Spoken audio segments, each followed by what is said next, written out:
Siamo qui con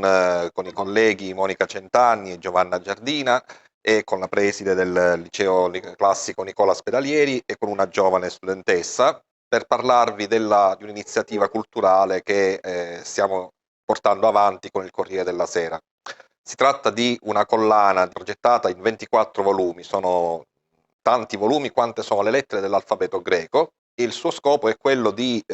promuovere la diffusione, la conoscenza della cultura della lingua greca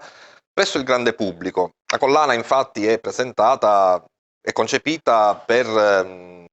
rivolgersi sia a un pubblico di conoscitori, ma sia soprattutto a un pubblico di non conoscitori, nell'intento di avvicinarli alla conoscenza di questo momento fondamentale e fondante per la nostra civiltà, perché tutto è cominciato con i greci, a partire dalla letteratura, ma anche la filosofia, l'arte, la politica, la democrazia.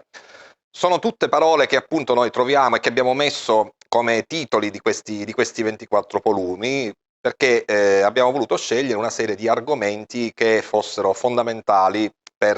anche per il nostro per capire meglio il nostro presente e per il nostro futuro. E oggi siamo qui perché grazie all'ospitalità della preside abbiamo voluto parlare di questa iniziativa con gli studenti, assieme alla collega Monica Centanni, con la quale l'abbiamo appunto progettata e coordinata, con la collega Giovanna Giardina, che è presidente del corso di laurea in filologia classica, nonché autrice di uno dei saggi di questa collana, e abbiamo avuto il piacere di incontrare proprio gli studenti, dialogando con loro per far capire loro qual è l'importanza di questi studi e anche per sentire da loro che cosa si aspettano da questi studi, quale loro percepiscono il rapporto con questa cultura che è distante ma al tempo stesso vicina. E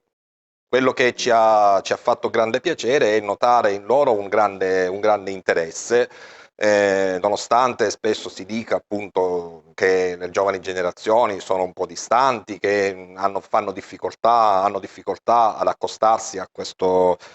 tipo di studi. Beh, invece quello che noi abbiamo colto, almeno qui, è un grande entusiasmo, un grande interesse, una grande voglia di conoscere, di interrogarsi per capire anche appunto il presente.